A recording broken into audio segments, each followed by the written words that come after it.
$3 trillion. Yes, a company has finally done it. And it just seems like a few days ago, we were hitting 1 trillion for the first time. With Apple going into this number and of course, pension funds rebalancing for the end of the first half, what are the best performing stocks in 2023 so far? And will they continue to do well? Today, we talk about the seasonality moving forward through pre-election years. And the results may surprise you considering the data.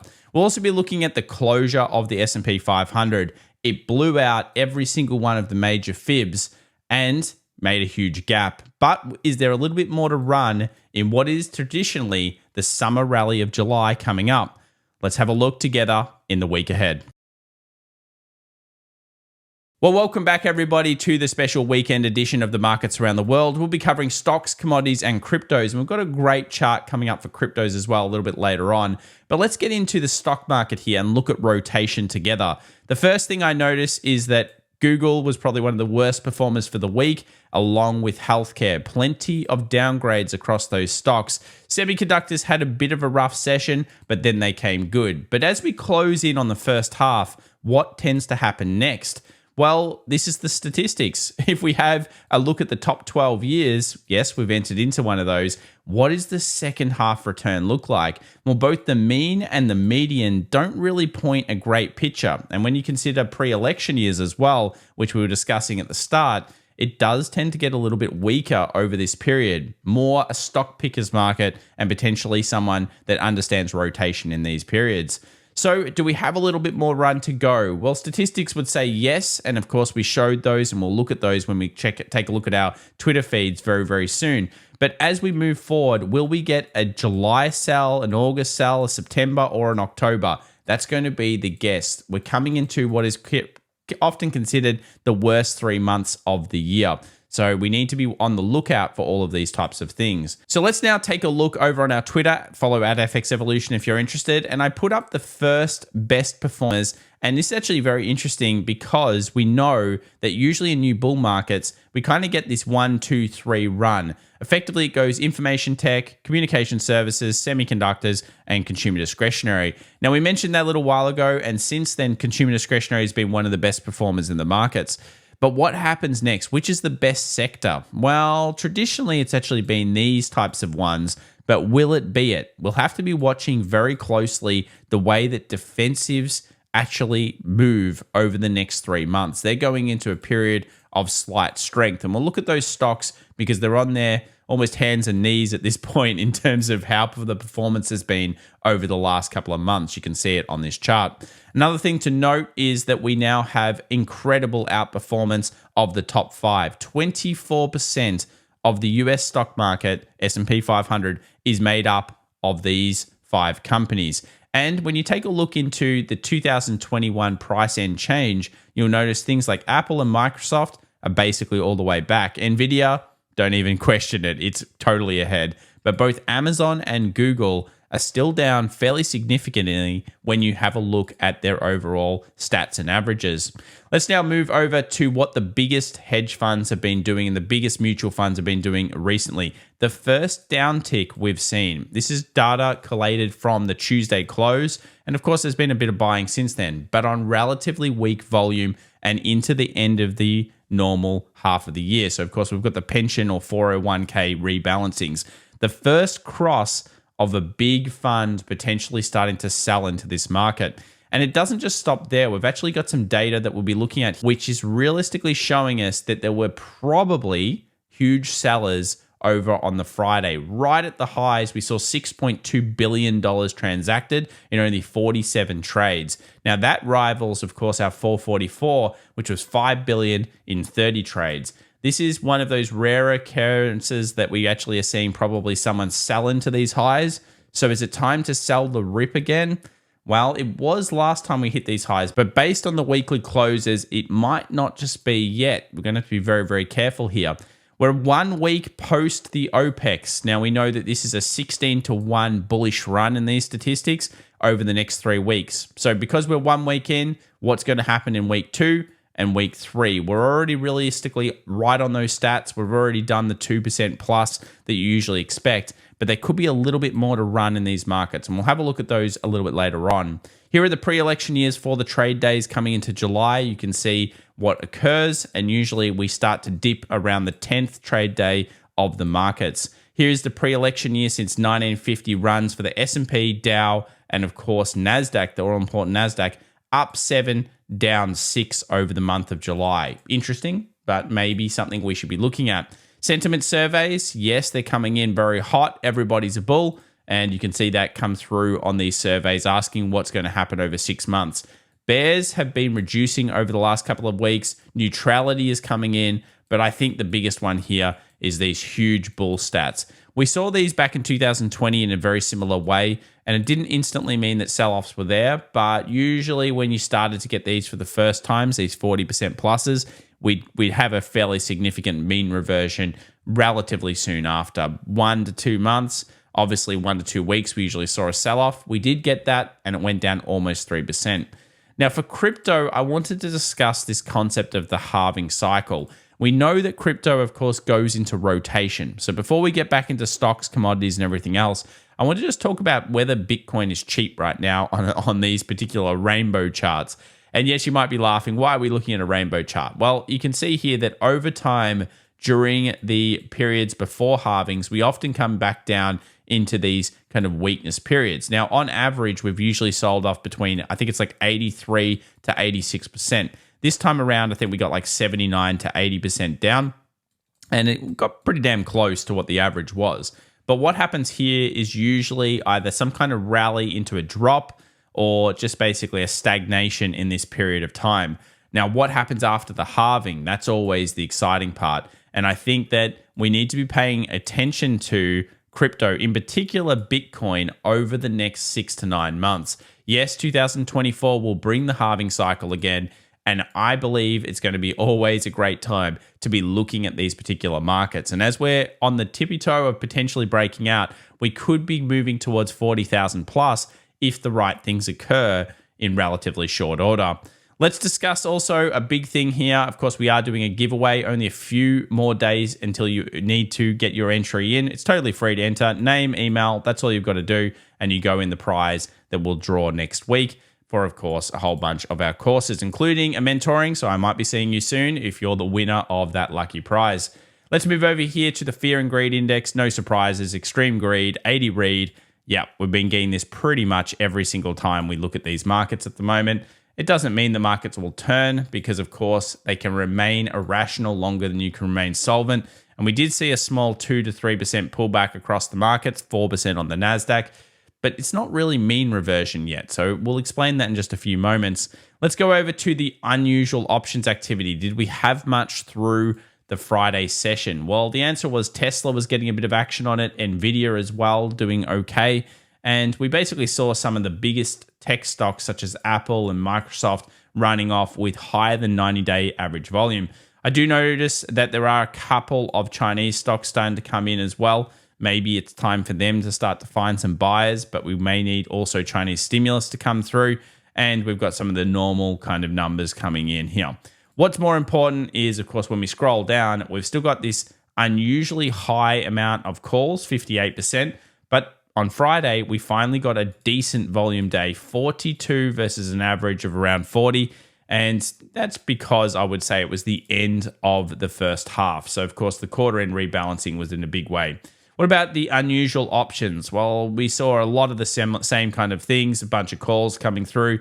But interestingly, there was a largish put that came in on the SPY at 420 for take a look at this. Okay, so September is starting to get stacked a little bit here with puts that are of significant volume. Is that foreshadowing some weakness potentially coming through in these markets?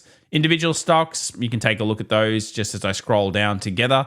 Most of the usual subjects, of course, we've got the AMDs, the Microsofts, the Apples, and the Teslas. They're usually up there in the top, but nothing super notable. We will go through that as we go past, of course, the 4th of July holiday, because really it's going to be a half-day trade, I believe, on Monday.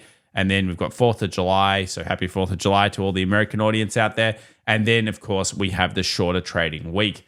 Now, we'll bring some stats to you about the shorter trading weeks and what happens after 4th of July. And we'll do that in the next video, so make sure to subscribe if you're interested.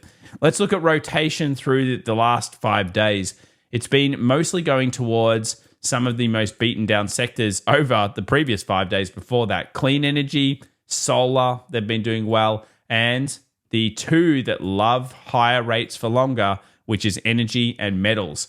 Yes, with this spiking of interest rates after some of these hot data points coming in from America, we've seen some of the biggest stocks or the sectors that do the best in high interest rate environments have a good 5 days. What about on Friday? Well, I think the only notable I say here is we started to see a little bit of action in utilities, healthcare, and staples. And although they were in the middle, I'll show you why that may be important a little later on. So just before we jump into the charts and we look at all of the hottest levels together for the week ahead, I wanted to say a big thank you to the sponsor of today's video, which is Tiger Brokers. Now, if you're from the New Zealand audience out there, you've got a good thing coming because Tiger Brokers have entered your country and they're bringing zero fees, zero worries promotion. Not only will you get special offers such as the additional $50 worth of Microsoft stock because you're an FX Evolution community member, links in the description down below, but also you'll enjoy their zero transaction fees for the life of your account. Of course, read the T's and C's.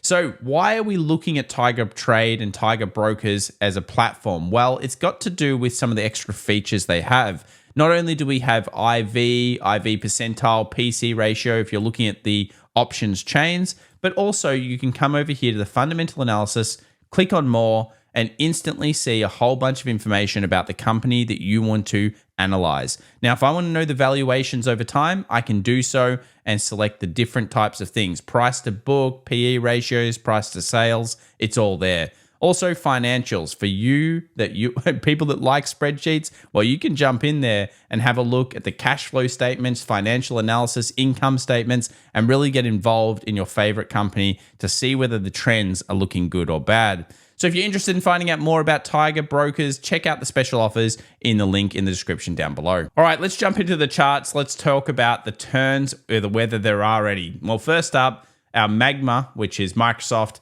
Apple, Meta, Google, and Amazon, is not turning. And we've discussed this before. We've been looking for swing turns on this and semiconductors, and we just haven't seen it. Even when the market was weakening, the leaders were not weakening properly. And you can see they jumped out of the gates here. And more importantly, they are just getting further away from their 20 moving average. So will we have to wait a little bit longer, possibly due to summer rallies before we get the turn? But I think for swing traders, you can take some hard as well if you're waiting patiently. As we say, patience is good. And you just don't want to get involved in maybe these high-end markets here in a significant way. Why? Because, well, the data's on your side moving forward over the rest of this year. Let's have a look at the volatility of the volatility, which is the VVIX. It's down. So no expectations of under the hood volatility moving forward this week, but that can obviously spike up. And the skew was getting less crushed and it started moving in a big way. The skew hasn't been this wild in quite some long. Often considered the black swan indicator. When we saw crushing like this, we knew that the market would most likely sell off. The answer is it did, but it wasn't really enough yet. And now that we made a new high on the S&P, could we be actually seeing the skew come back up and then get crushed again into a sell mid-July? Let's move over to the PCC here, the put-call ratio. Yep, floating around the lows. As we know, lots and lots of calls in this system. Well, it needed to happen eventually, and now we have a buy-the-dip reflex on every single dip, no matter how big it is. Central bank liquidity, is that looking good? The answer is no, it looks absolutely shocking. I haven't seen a discrepancy like this in 4 years. So it's been a very, very long time. Pre-pandemic was the last time we ever saw something like this. And during that period, we actually had rate cuts as well. So we're getting further and further away from really the buyer of last resort, which in some ways is the Federal Reserve. They're continuing to tap that liquidity, get rid of it in the markets.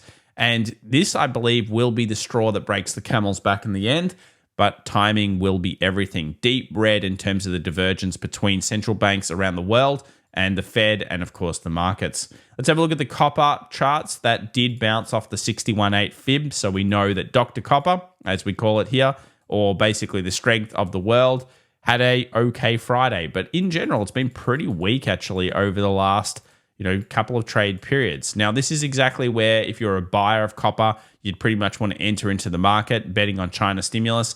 I kind of feel like China stimulus might be further away, and my explanation for that could be around the Chinese New Year period. So we see here CQQQ. We've already talked about this being a pretty critical zone. We saw a little island reversal, complete failure there. So here's the gap down, here's the gap up. Doesn't always work. Island reversals by themselves are not usually enough. But you can see here that we're finding those lows. And I think really this trade is really just based on China stimulus. It would be worthwhile watching China though, because if you see a significant stimulus and they start running off, and no doubt the markets would move heavily, it could be a catalyst for further runs as we see that long tail end government money come through. Let's move over to treasuries. How are they going? A few of you mentioned in the comments that you want to see treasuries again after all of the big moves of last week. They're just hovering around the same zone. Do we have significant lows yet? Not really. Is this a good level? I think it's very fair over the next 6 to 12 months as we see the Fed most likely raise, pivot off correctly, and then, of course, ideally cut into 2024. So treasuries look okay, but of course, you've got to play them for the long run, not the short run. They're not really a trade, in my opinion. What about inversion? Well, as we know, December, September, they're all pointing towards higher rates for longer. And the more important thing is, of course, that we're seeing the 2-year almost making new highs. Do watch that one. And I would suggest putting an alert on the high up here, because it could be, again, a catalyst for these markets. A new 2-year high. We know how realistically the market and 2-year yields have turned together. So it's been kind of something that we could follow, especially in 2022. And it's more about acceleration. So it's not so much about higher rates for longer anymore. It's about whether it's becoming unpredictable, because the market hates unpredictability. Uncertainty always creates sells or stress in these markets. Let's move over now to the dollar index, and it literally hit into our zone. It actually just fell short of filling the gap perfectly, but came back to this beautiful support, becomes resistance area. Or of course, if you're a supply demand trader, the supply over here was exceptional. So we hit into that, we filled the gap, and we sold off, creating a bit of an engulf. Now, does this mean the dollar index is about to start weakening? Well, the weekly comes in as a long leg doji, and there could be some interesting trades here. If we continue to see weakness here from the dollar, moves below this low, I think it will probably rally at that point and could create some nice little shorts. And yes, we've been long up to this point, but maybe now we have to think about being short if the right things happen. Some nice little shorts with stop losses above the highs. So that's going to be a very, very interesting trade for the week ahead, and I've loved currencies so far. Gold also found some buyers around 1900 and did some reversals. Of course, swing traders need this red area to be knocked off, but I think this could bring in a little bit of the turn traders. So maybe we've got a small trade here as well. We might see continuation of gold as dollar index weakens. Then we get that little bit of a turn into some nice day trades. And again, I think gold's coming into its own for a key level. Let's have a look at it on the weekly just to get a bit of an idea. Obviously, a nice rejection week off the lows. I do love my weekly closures, and that's pretty significant. Now, there is still a very, very big read here at 1860. There's a huge inefficiency there where the market just went ballistic on gold last time, and it is still a period of weakness traditionally for gold, and that really means that we're basically looking at a point where the market could turn around. Let's go over to Tesla and look at this one. 61.8 fib of the last high to low swing was hit on the Friday session and could mark a little bit of selling here, at least initially. Now, Tesla did a swing turn change. So basically, it actually ran, 60-70% up, didn't have any turn. Then we got a new low. Then we've rallied up to the point where you'd expect it to sell. But the problem is going to be the market. So is Tesla going to find weakness here? It's really the point it should on the smaller time frames. And I think traders will be interested to see how it opens, because as you can see here, we've got a gap up. Do we get a gap down, and that being a catalyst? You can see how important this zone is. So Tesla traders on the brink here. Important point. Of course, if you don't want to fight the trends overall, the really big trends, then you'd be bullish. If you're trying to fight it, yeah, it's a zone that you would be watching throughout the next couple of sessions. Let's move over to semiconductors. Was there anything weak there? No, we still haven't seen our important 143 get closed below. If that happens, I'd say all the market is going to basically be weakening pretty heavily. And at the moment, semiconductors just sitting around their highs, still looking in the bullish trend.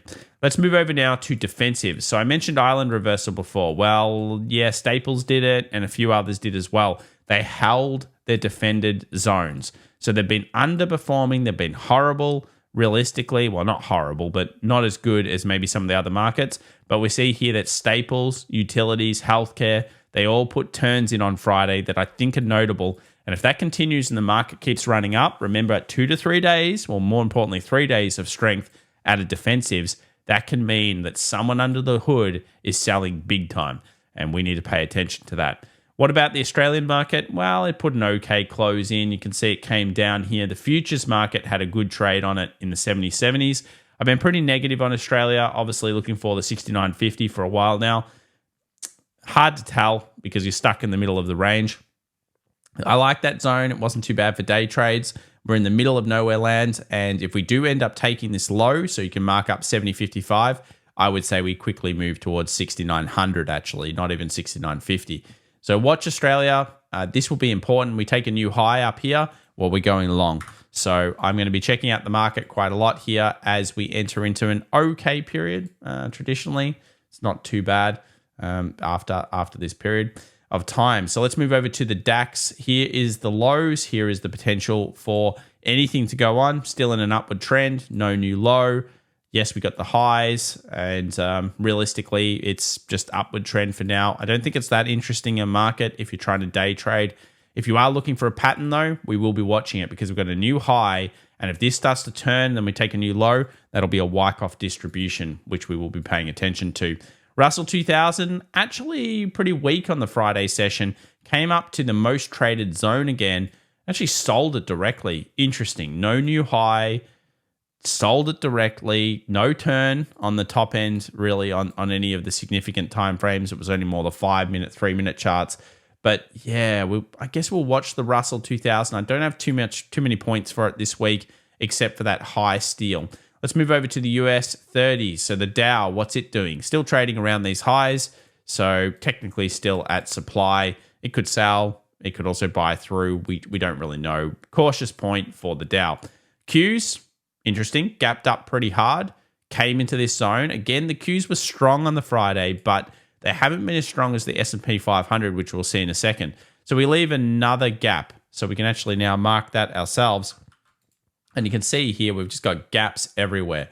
So yeah, there's a lot of potential here for the markets to do either or, really. And if we go over to the NASDAQ, you can see it actually split through the 61.8 fib and just kept going, hit up to these highs, and then that's where it found that small amount of weakness.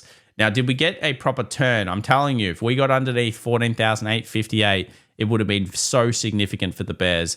But the strength of the bulls is just continuation. And to stop these bullish tendencies, we might require something a little bit more special. Maybe we require some kind of distribution with a new UTAD, takes the high, comes down, rallies, comes down, breaches the low. You know, that's traditional, more traditional kind of turn event than a fast one. This was a pretty significant switch. It hasn't taken out the new high, but the S&P 500 has. And this is often the market we consider. Look at that gap, though. Make sure you mark that in. It actually split. The only reason I left these fibs here, it just jumped through. I definitely thought 44.10 was coming. And of course, 44.10 marked into the big 61.8 fib. And then we got the gap fill as well at the same time. And then it just went boom straight after that core PCE came out, which didn't even look that good for America. This just ran and ran and ran. And I think that's something that we always need to mark. We also note here that we went outside the Bollinger again. Big news. I mean, this is huge. Like, we have gone out. The Bollinger doesn't get taken out very often on the weekly. We noted that that was a weakness, and we looked through the past history, and we basically saw that it usually takes a few weeks, and it can hover around and do these types of things. Notably here, we take the Bollinger low, rally up, so that would be rally down. Then we go on this extended kind of freak out zone to take everyone's stops off. And it's not unusual for it to do this, but it's just, we're outside the Bollinger again on the second point. So weekly is closed above. Does this open up the 4,500s now? Well, traditionally, yes. When you get the weekly like this, you usually would keep going until you find the next point of equilibrium. So I guess there could be a little bit more in this market. Let's just measure that out together. Take the percentage, and it's about 2-ish percent, 2% up. Now, possible. We're still watching, still cautious. I think that, for a swing trader, this is a very dangerous zone. I would have already pretty much clipped, of course, a little while ago. But at this point here, you're just running that final component saying, well, how high can we go? Let's do it. As an investor, who cares? You're just basically running this thing and saying, let's go to the moon. It's all good. Investors, you're holding your position with a lot longer time frame. And of course, you're really more worried about standard deviations away from normal forward PEs and those types of valuations. We'll talk more about that on the channel moving forward. Let's go over here to the US 500. As you can see, it just absolutely on the futures, absolutely slaughtered all these levels. There was no turn. That's why we say patience, react, don't predict. In this case, we need to take these lows out after we got these new highs to really confirm the final bear action. There just wasn't any. So bulls won. There were a couple of nice trades throughout here if you want to take marginal bull positions, and they would have paid heavily. Now, we did see the high get taken, then sold back into. So you can see here on the daily, again, it did sell underneath the futures high. And if we go to the 15-minute chart, notably, I think, is that it took the high, rejected it, came back, rejected it, no new low, then it took it high again. So for traders that are on the day trade charts, you're going to probably want to be watching quite a lot, 44.37 here on the US 500 to see whether that gets taken, because if it does, it could show you a stop loss hunt of some kind. But keeps rallying up, well, 4,500, 45.30 has been my key level, 45.30 in particular. So let's talk about Bitcoin. Previously, we mentioned the rainbow chart. The rainbow chart's pretty cool, and it shows us that we are in most likely a significant weakness period until 2024, usually, with rallies still being faded overall. At least that's what's happened in Bitcoin's history, as much as we can go through it. We're trapped within two zones. We tried to take these lows. I guess we barely did take them, but we're still basically sitting around that 30,500. So no notable breakout here on Bitcoin yet to the upside or the downside. Do watch the weekly close. That will be significant. And we're waiting for it. So we'll update you as we get that through. Now, this week may be short, but it still has important information in it. So let's have a look at the calendar here. And we'll go through the calendar and basically load up everything. Now, do remember we have a few big things. We've got a half day, I believe, on Monday, and thanks to the 4th of July. And then we've got a bank holiday, obviously, on the 4th of July here. And then we scroll through and we get OPEC, so that'll be big for oil traders. FOMC meeting minutes, Wednesday. Then we get ADP non-farm employment change, which will be our first numbers to see unemployment. ISM JOLTS PMI, which comes out at 10 a.m. New York. And then we scroll down to the big one. Will we finally see slowdown in the US economy? I think it'll move rates quite a lot this week, so definitely be watching the rates. But this is the number that we haven't seen any weakness in the US economy. So at the moment, it's pretty robust. The GDP showed robust, and I'm not even sure if we'll see that much slowdown in jobs. But if we do, well, that'll be actually not bad for the bulls in some ways. But it could also mark, remember, the yield inversion being 6 months away from coming true. So do watch everything this week. Make sure to subscribe to the channel. Remember to enter our giveaway if you're interested. That ends in only like 48 hours or so. And then, of course, we'd also like to thank the sponsor of today's video, which is Tiger Brokers. Check them out. Links in the description down below if you're interested in the platform. Thanks so much, everyone. You have a wonderful weekend. Subscribe, smash the like button. Bye for now.